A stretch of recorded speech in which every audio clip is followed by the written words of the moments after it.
মাঝে মধ্যে একটু বালিশের সঙ্গে মাথা লাগাইয়া একটু চিন্তা করবেন আল্লাহর নিয়ামতের উপরে। এই মালিক বলেন, বান্দা তুই একটু চিন্তা করে দেখ, আমি আল্লাহ তোর সম্মান আর মর্যাদা কত দিছি। বান্দারে, তোর সম্মানের চেয়ে বেশি কারণ আমি আল্লাহ ফেরেশতার এত সম্মান দেই নাই। ফেরেশতা নূর দিয়া বানাইছি, ফেরেশতার জন্য জান্নাত বানাই নাই। মানুষ, তোর জন্য জান্নাত বানাইছি, ফেরেশতার জন্য জান্নাত বানাই নাই। তোরে সুন্দর করে বানাইছি, কোরআনে বলছি, ফেরেশতারে বানাইয়া কোরআনে বলি নাই।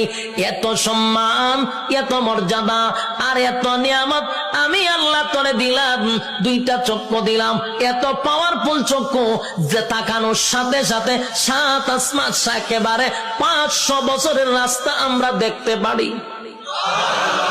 সুবহানাল্লাহ। এখান থেকে তাকাইলে যে আমরা নীল আকাশ তারকা দেখি, তারকা প্রায় 200-300 বছরের রাস্তা। সুবহানাল্লাহ। সূর্য এই পৃথিবী থেকে 9,30,00,000 মাইল উপরে, চাওয়া মাত্রই আমরা দেখতে পাই, ঠিক নেই? চোখের পাওয়ারটা কি মনে করছেন?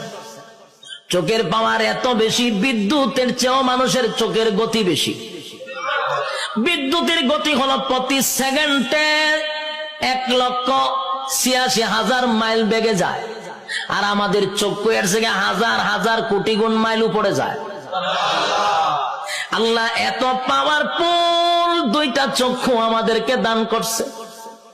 এরপরে আমাদেরকে মেধা শক্তি দিছে, ভালো বোঝার শক্তি দিছে, মন্দ বোঝার শক্তি দিছে। ফেরেশতা কিন্তু শুধু ভালো বুঝে রে, মন্দ বুঝে না।